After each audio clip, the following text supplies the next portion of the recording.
I hope it's going to work this time with the microphone. I'm not sure what happened, but I really hope that you guys can hear me.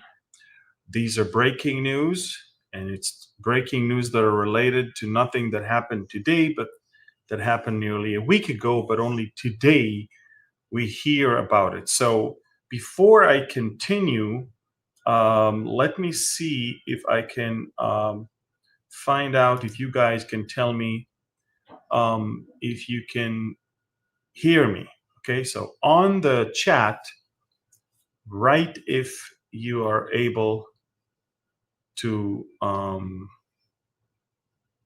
hear me. Okay, that'll help. On the chat of YouTube and Facebook, give me, all right, we can hear. All right, perfect, good. So shalom everyone, this is Amir Tsarfati, and I'm live from Galilee, from Connect. That's the Galilee, the Jezreel Valley. And these are breaking news, and hear me out, folks. It's about the event that took place on the night between Thursday and Friday. If you follow me on Telegram, and if you're not, then I will tell you that you should, by right there, you see. Just scan this and join the most important Telegram channel with news that you will ever follow. And so I reported a super unusual Israeli strike in Syria that had 5 or 6 waves of attacks, if you remember. I also told you that it's on the what was called research center in Masyaf. Masyaf is a town in between Tartus on the coast of the Mediterranean and Hama. And I'm talking about Syria right now, okay? So it's north of Lebanon. In between Tartus and Hama, there is a town called Masyaf, and 6 kilometers from there, the Iranian built what they call the research center, but it has nothing to do with science.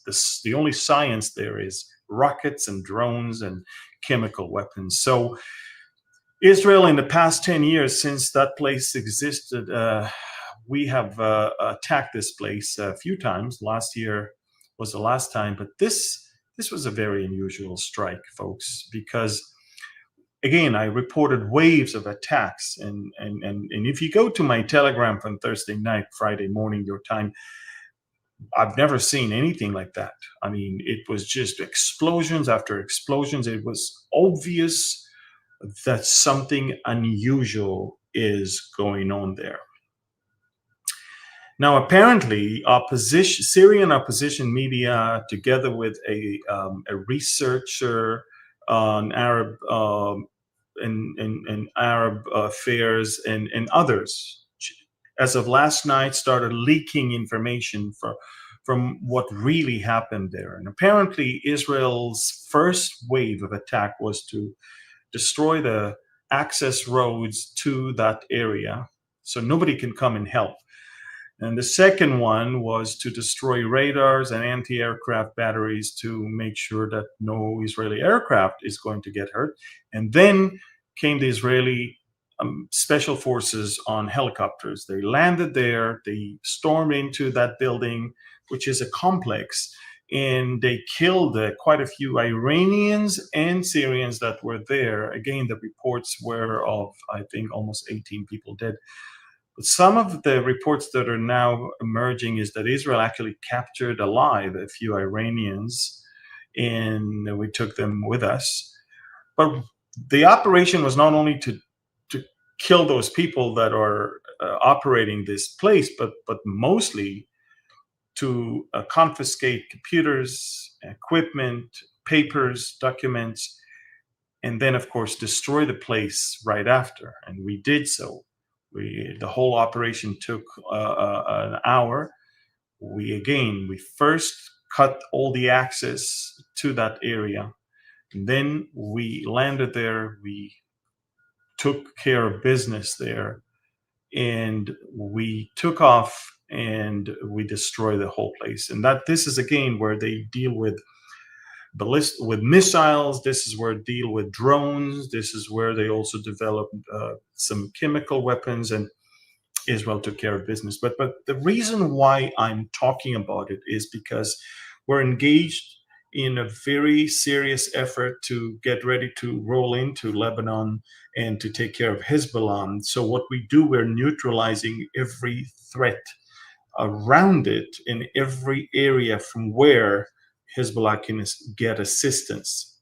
Another area that is Hezbollah for sure will get assistance from is the Golan Heights.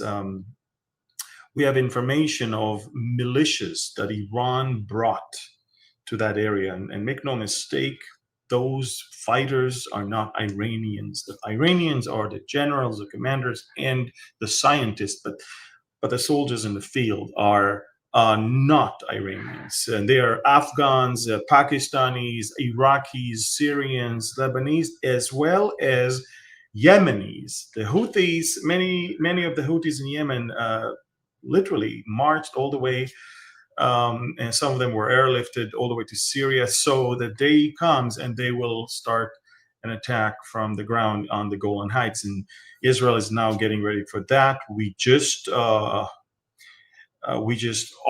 opened a new unit as of this morning of special forces that are deployed along the border with the Syria and the Golan Heights. So we're sealing up the borders and we're buffing up the Israeli military presence on the Golan and on the border with Lebanon, and we are ready for a major, massive assault on Hezbollah in southern Lebanon, which will most likely spill into Syria as well. The same tactics of trying to cut off the oxygen and to feed the monster that we did in Gaza with the Philadelphia corridor is what we want to do also with Hezbollah. We want to cut all the oxygen that comes from Syria into Lebanon to feed Hezbollah prior and during the operation.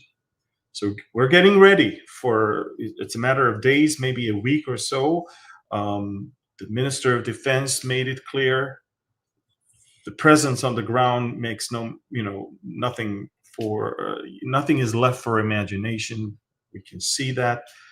And we're getting ready, folks. So again, very daring special operation of Israeli special forces on the ground in Syria to take control and destroy a facility that belonged to the Iranian Revolutionary Guards that dealt with missiles, drones, and also chemical weapons. We took care of business. Apparently, it was way more than just destroying from the air. We landed on the ground. We took computers. We took equipment. We took papers and documents. And we even apparently took some people that we are interrogating right now. This is an important development, folks. Again, this event took place Thursday night, Friday morning. I reported that on Telegram. And again, if you are not on Telegram, do me a favor, scan this QR code, join the Telegram channel. Got 564,000 subscribers. Join to the most comprehensive, biggest Telegram channel of news from the Middle East, from Israel, actually. And do me a favor also, share this video with as many as you can. Thank you again. God bless you, and I'll keep you posted later on. Love you. God bless you. And shalom from Connect.